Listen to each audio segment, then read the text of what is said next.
Mga bossing, sa naghahanap dyan ng 7-seater automatic transmission na diesel engine mga boss, ito available tayo mga bossing. Toyota Innova na 2016 model, alagang Toyota Bikutan to mga bossing. Since birth, doon yung kanyang service record mga boss. Ano? So ito mga bossing, ending 0 Alphard Lux na to mga boss. Ito po yung 2.5 liters na turbo diesel mga boss. Legendary na Toyota Innova mga bossing ha. Ito mga boss is naka Bridgestone tires, R15 mags na naka 5 stud mga bossing. Pakita natin yung kanyang interior, then ikutan natin ng bahagya mga boss. Dito tayo second row kasi may kasama pa siyang 2 pillow mga boss. Ito yung interior niyan. So as in presentable mga bossing. Automatic transmission, naka leather ang mga upuan mga boss. Walang basag ang mga taillight. Okay, yan 2.5 na e-variant, 4 ang sensor sa likuran mga boss. So sa mga nagkaka-interest dito, price niya dito is 665,000 mga bossing. Pakita natin ang buong unit mga boss, ano? Yan, okay. So sa mga interesado, eto na mga boss. Front area muna tayo mga bossing. Ang kisig mga boss oh. Okay, so coding is Friday, ending 0. So pa-registration din siya ngayong October. Kaya kasama na sa 665 yung transfer at saka registration mga boss. Ano? So walang basag ang headlight mga bossing. Then ganoon din sa kanyang front grille na kulay gray. So Alphard Lux mga bossing. Kinuha yung ganitong mukha sa Toyota Alphard mga boss. So mahalaga naman dito, safety features. Ito.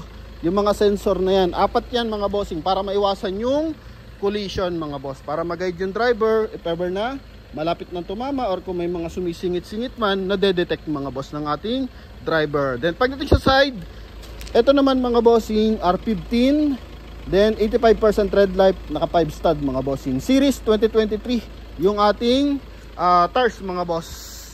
Okay, yan. Then dito mga bossing kulay black.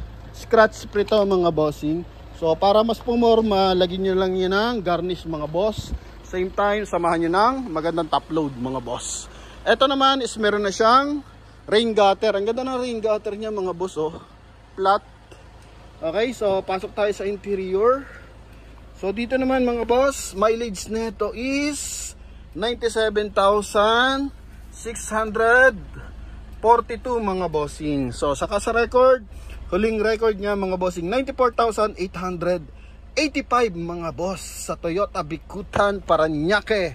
Naka dual airbag, naka 1 din audio system, stock ang busina, presentable ang kulay gray nating interior mga boss.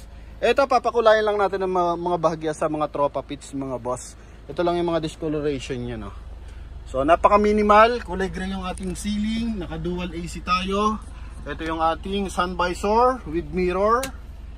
Okay, din dito rin sa kabila.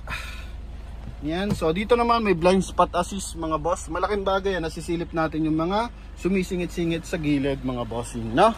Yan, then leather ang upuan, aftermarket cover lang naman to mga boss. Yun nga lang, maganda pagkakalatag. Dito lang may punit ng bahagya mga boss. Okay, kapirasong-kapiraso lang pero hindi siya big issue mga bossing. Then, punta tayo sa kanyang second row. Ito yung second row natin mga boss. Yan, may 2 pillow. So, sarap tulog dito ng ng pasahero mga boss. Oh, lamig pa ng aircon. Yan. Okay, pakita natin yung kanyang trunk compartment. Sa taillight, buo. Buo mga bossing, walang basag. Ito yung kanyang malinis na trunk compartment. Kung kailangan nyo ng upuan, ito. Available to mga boss. 2 yan. Pero kung kailangan nyo ng space, pwede rin to mga boss. Yan ha. So sa naghahanap dyan ng quality na 7-seater, ito lang niyan, gas-gas niyan mga boss. Maayos ang transmission, then suspension, tsaka makina mga boss, quality. May mga dent lang na maliliit mga boss, pero ipapadent na lang natin. Okay, ito. Hindi naman siya masyadong halata. Ito lang mga boss. Okay, pakita lang natin yung kabilang side. Alright, armrest, kulay gray, ganda. Lamig ng AC mga bossing. Oh. Then ito pala mga bossing, may anti-theft alarm auto mga boss. Oh, kasi meron na siyang remote. Oo nga, meron niya mga boss. May anti-theft alarm, pinalagyan na. Ito yung kabilang side. Yun mga boss. front area, tsaka engine bay, silipin natin. All goods mga bossing, no? Gara. Alam mo naman pag Toyota Innova talagang quality na quality yan. Pakita ko lang ng isang maganda pa sa likuran. Ito din, dalawa pala magkabilang side. Okay. Ito mga boss, alright. Bagay ba sa garahe mo? Ang ganda dito mga boss. Nako-conduction pa siya, harap at likod. Release to ng Toyota Otis mga bossing. Pero siguro taga Paranaque ang previous owner mga bossing. Kasi panalo natin to sa bidding mga boss sa Toyota. Okay. Yan. So I think sa Makati naman to ata na napanalunan o sa Bikutan din. Not sure lang kung saan mga boss. Basta galing to ng Toyota mga boss. Nag-upgrade din ng Toyota unit yung una may-ari. So ganun kalinaw ang ating kwento mga boss. Okay, pakita natin yung kanyang engine bay syempre. Ito mga bossing, Motolite Gold ang gamit nating baterya. Buo ang insulator mga bossing, D4D engine. Yan, presentable yan mga boss. May mga markings pa. Buo dito mga boss yung kanyang liner mga boss or panel. Yan, walang yupi mga bossing. Okay, all goods. Ganda ng timing ng makina mga boss. Yan, sa naghahanap dyan ng quality na Toyota Innova sa makina pala mga bossing, eto ganda nyan mga bossing, ha? Lamig ng aircon, no? Kita mo naman yan, moist na moist mga boss. Ha? Yan, sa mga nagkaka-interest mga bossing, tawag na sa ating contact number na nasa screen. Connected po yan ng Viber and WhatsApp mga boss. Suling pasulyap para sa ating Toyota Innova E na 7-seater mga boss.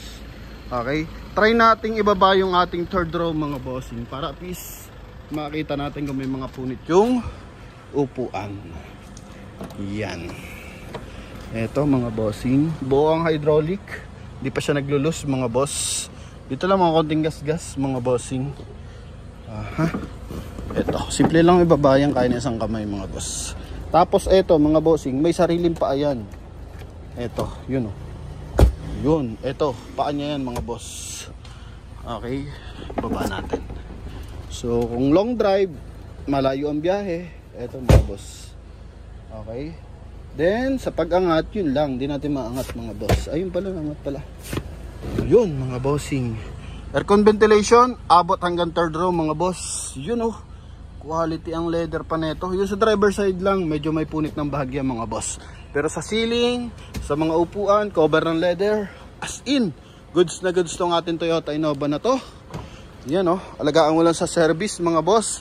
Para yung ating Toyota Fortuner, nakarating na ng La Union, Mindoro, nasa Tarlac na ulit ngayon mga bossing. 2015 model naman yon. Alagang Toyota Casa din, medyo mataas ang mileage nun, 150 something mga boss. Pero quality mga boss.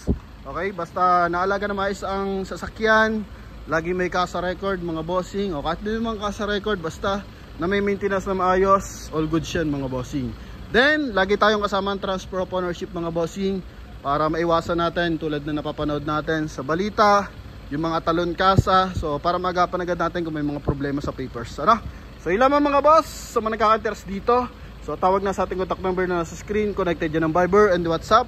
Salamat sa suporta lagi mga bossing. Hoping makukuha kayo ng kanya-kanyang unit ngayon bago mag-December mga boss. Pero kung di pa kaya, hanggat maaari ayaw natin mag-financing mga boss. Pag-ipunan na lang natin o kaya mag-personal loan tayo sa bangko para maiwasan yung pagkahatak sa atin ng sasakyan mga boss. Kasi once na nag-financing tayo, possible mahatakan tayo ng sasakyan pag di tayo nakakabayad ng tuloy-tuloy mga boss. So dun lang tayo sa realidad mga bossing. So kung gusto nyo mag-loan, sa bangko kayo mag-loan ng pera, ibili nyo ng sasakyan mga boss. Yun yung the best mga bossing. So walang mahahatak sa inyong unit pagkapag ganon.